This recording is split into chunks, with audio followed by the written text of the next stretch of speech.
ভিডিঅ'টোৰ যোগেদি দিব বিচাৰিছোঁ ভেঞ্চাৰ স্কুল প্ৰাদেশিকৰণ সম্পৰ্কীয় এটা গুৰুত্বপূৰ্ণ আপডেট। আৰু ভেঞ্চাৰ স্কুলসমূহৰ প্ৰাদেশিকৰণৰ বাবে যিহেতু এটা পৰ্টেল মুকলি কৰিব বুলি ইতিমধ্যে মুখ্যমন্ত্ৰীয়ে ঘোষণা কৰিছে আৰু এই পৰ্টেলটো কেতিয়া পৰা ষ্টাৰ্ট হ'ব, আবেদনকাৰীসকলে কেতিয়াৰ পৰা আবেদন কৰিব পাৰি, ইন ডিটেইলছ এই ভিডিঅ'টো আলোচনা কৰিম। ভিডিঅ'টো চাই থাকিব প্ৰথমৰ পৰা শেষলৈকে।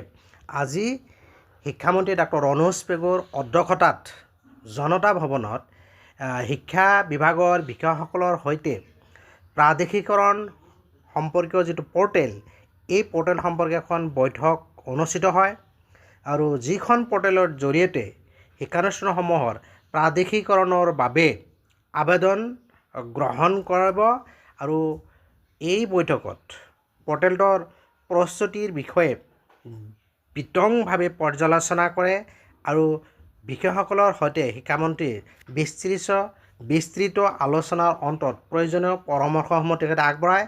আৰু কি কৈছে তেখেতৰ ফেচবুক পেজত এই ডিটেইলছ কথাখিনি উল্লেখ কৰিছে, ইয়াতে চাওক।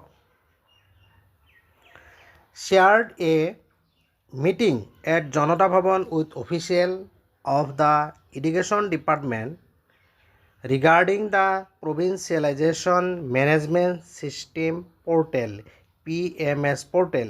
চ' এই পৰ্টেলটোৰ সম্পৰ্কে আজি শিক্ষামন্ত্ৰীৰ অধ্যক্ষতাত জনতা ভৱনত শিক্ষা বিষয়াসকলৰ সৈতে এখন বৈঠক অনুষ্ঠিত হয়। Through which application for the provincialisation of the educational institution will be receive. চ'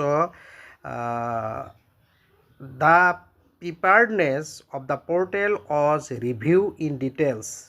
চ' পৰ্টেলটোৰ প্ৰস্তুতি সম্পৰ্কে ডিটেইলছ ৰিভিউ কৰিছে and necessary concern and suggestion were shared after comprehensive discussion with the official. বিষয়াসকলৰ লগত ডিটেইলছ আলোচনা কৰাৰ শেষত প্ৰয়োজনীয় পৰামৰ্শসমূহ আগবঢ়াইছে। We will soon launch the portal. So' এই গোটেইখিনি কমপ্লিট হোৱাৰ পিছত অতি সোনকালেই পৰ্টেলটো মুকলি কৰিব বুলি উল্লেখ কৰিছে। চ' মই এই ভিডিঅ'টোৰ যোগেদি ভেঞ্চাৰ বিদ্যালয়সমূহৰ এটা গুৰুত্বপূৰ্ণ আপডেট জনালোঁ। শিক্ষামন্ত্ৰীয়ে আজি তেখেতৰ ফেচবুক পেজত আজি অনুষ্ঠিত হৈ যোৱা এটা গুৰুত্বপূৰ্ণ বৈঠক, এই পৰ্টেল সম্পৰ্কে তেখেতে উল্লেখ কৰিছে। চ' মই ভিডিঅ'ৰ যোগেদি এই গুৰুত্বপূৰ্ণ খবৰটো জনালোঁ।